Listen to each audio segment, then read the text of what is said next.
Si vous trouvez 5 variétés de tomates différentes dans la supérette de votre quartier, estimez-vous heureux. Et si parmi ces quelques variétés, certaines ont du goût, vous avez touché au Saint Graal. Car aujourd'hui, la plupart des légumes dignes de ce nom ne sont plus cultivés. Ils ont quasiment disparu de la surface de la planète. Je dis quasiment car grâce à quelques collectionneurs, nous avons encore un espoir de goûter à des variétés fabuleuses comme celles qui sont cultivées à Écully, près de Lyon. Bonjour Stéphane Crozat, merci d'être avec nous aujourd'hui. Vous êtes ethnobotaniste, historien d'art des jardins et directeur du CRBA, ce qui signifie Centre de ressources de botanique appliquée. Un petit mot sur le CRBA, pardon. Alors, c'est une association loi 1901 avec deux préoccupations principales. Une partie jardin historique et contemporain. On étudie l'histoire des végétaux, des jardins. Et une partie conservatoire où on recherche les variétés anciennes qui ont été créées en Rhône-Alpes-Auvergne à partir du XVIIIe siècle. En fait, vous cultivez plusieurs jardins. Oui, tout à fait. Donc on a un réseau de jardins conservatoires et celui dont on va parler aujourd'hui est tout à fait particulier puisqu'il est lié à un institut russe important qui s'appelle l'Institut Vavilov de Saint-Pétersbourg. Et dans cet endroit se trouvent des variétés qu'on ne trouve plus nulle part ailleurs au monde et c'est ce qui fait que ce jardin est très particulier. Ce qu'on appelle des variétés anciennes, combien sont cultivées dans ce jardin ?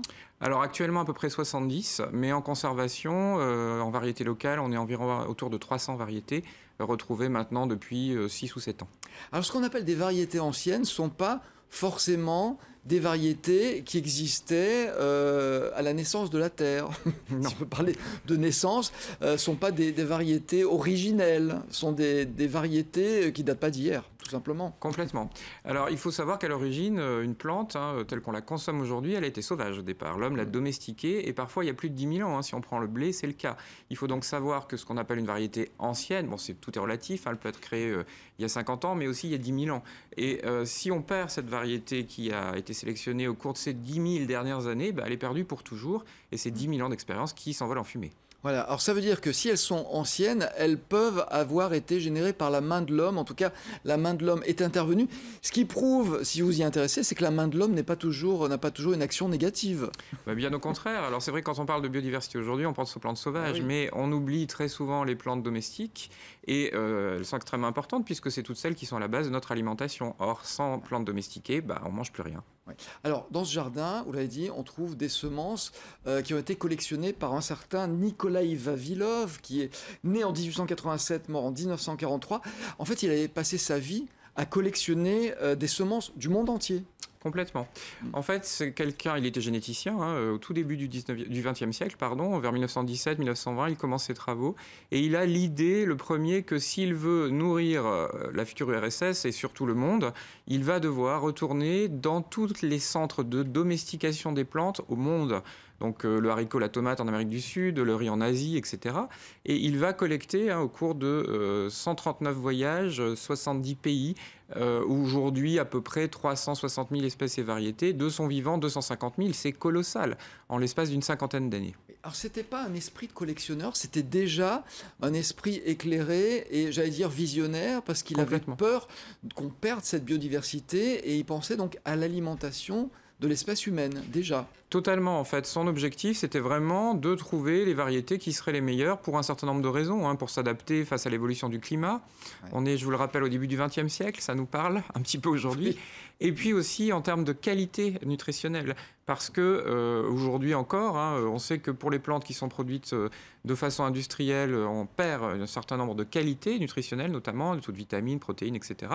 Et c'est vraiment des choses dont il avait déjà conscience à l'époque et à partir desquelles il voulait baser ses travaux pour travailler. On savait déjà à l'époque mesurer le nombre de vitamines qu'on pouvait trouver dans un fruit, par exemple ? Alors, c'est venu progressivement, ce sont des analyses qu'on a fait seulement après la Seconde Guerre mondiale, mais il avait vraiment cette idée qu'on pouvait nourrir de meilleure façon les gens avec quelque chose de bien meilleure qualité. Bon, évidemment, la première chose sur laquelle il a travaillé, c'est le blé. Vous imaginez aujourd'hui, c'est encore presque 100 000 variétés de blé conservées par l'Institut Vavilov. On n'imagine même pas qu'il y en a autant. Et pourtant, il y en a eu bien plus que ça et on en a perdu beaucoup, beaucoup. On considère aujourd'hui que par rapport à toutes ces variétés ancienne, c'est un rapport mondial qui a été fait par la FAO, qui est l'organisme agricole de l'ONU, qui dit qu'on a perdu entre 70 et 80% des variétés d'origine domestique, notamment dans les fruits et légumes. Donc c'est colossal.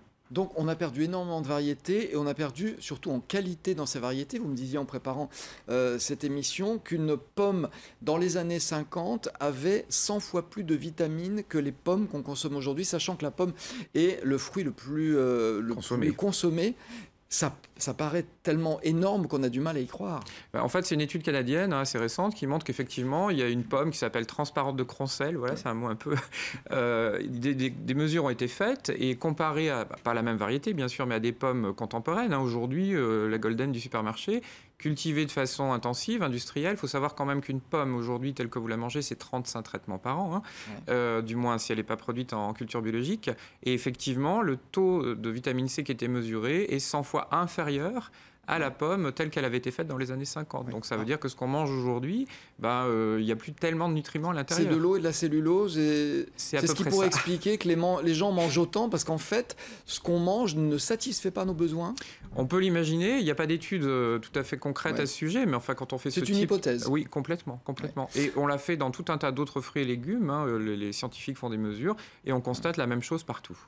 Alors, je voulais dire que Vavilov, il avait 12 collaborateurs.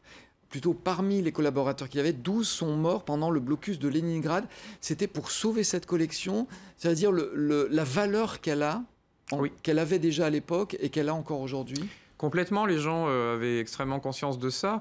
Pendant le siège de Leningrad, donc Saint-Pétersbourg, aujourd'hui, l'armée allemande veut prendre la ville, et d'autant plus qu'on sait désormais, à travers l'histoire, que Hitler visait la collection, pas que ça bien sûr, mais la collection de semences, parce qu'il avait parfaitement conscience des enjeux, il voulait se l'approprier comme il s'appropriait des œuvres d'art ou tout un tas d'autres choses. Et les gens ont défendu ça au péril de leur vie, d'une part parce que l'armée était à leur porte, mais aussi parce que la ville étant assiégée, les gens n'avaient plus rien à manger. Et les gens avaient mangé tout ce qui était comestible, et il restait des tas de graines entre des murs d'une ville assiégée, et eux ne les ont pas touchées, ils les ont défendues au péril de leur vie. Alors dites-moi, ces graines, on dit que les semences se conservent à peu près 10 ans. Comment est-ce que vous avez pu faire repousser des légumes et des fruits à partir de semences qui sont aussi anciennes? Oui, c'est une très bonne question. C'est l'objet de la conservation. C'est ce qu'on fait nous, mais c'est ce que font d'autres bien avant nous, et notamment l'Institut Vavilov, 120 ans d'existence. En fait, il y a plusieurs manières de conserver les végétaux.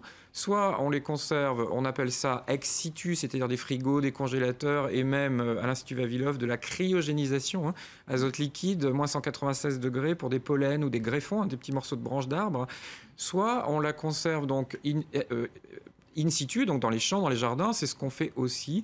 Et là, chaque 5, 7, 8, 10 ans, ça dépend un petit peu des espèces, on va replanter les variétés en faisant bien attention qu'elles soient toujours conformes à ce qu'elles étaient au départ.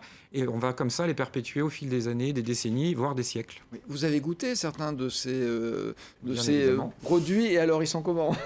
Il y a des choses tout à fait étonnantes. Là, récemment encore, hier, j'étais avec des maraîchers et des chefs, puisqu'on demande à des chefs qui venaient de les tester. Je pense par exemple à une courge qui s'appelle Romaine de l'Ain, qui est tout à fait excellente. En général, on a des goûts tout à fait différents, notamment chez les tomates, etc.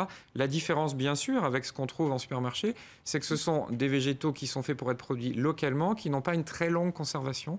Je pense aux tomates, c'est à consommer maximum dans les 8 jours. Par contre, le goût est absolument incomparable, c'est totalement différent de ce qu'on peut trouver. Il y a du goût déjà, tout bêtement. On peut le visiter, ce jardin ? Alors, le jardin tel qu'il est aujourd'hui est au sein de la société SEB, donc c'est le siège mondial de cette société, et donc pour visiter celui-ci, il faut prendre rendez-vous. C'est pas un jardin qui est ouvert complètement au public, d'autant plus qu'il y a des enjeux de conservation assez particuliers. Par contre, oui, bien sûr, sur demande, il est tout à fait En revanche, votre potager, on peut le visiter ? Alors, notamment au CRBA, on est installé au domaine de la Croix-Laval, qui est un jardin métropolitain. Donc oui, tout à fait, le jardin est ouvert au public selon les horaires du parc. C'est un beau jardin, on est en train de le voir, là, de découvrir. Complètement.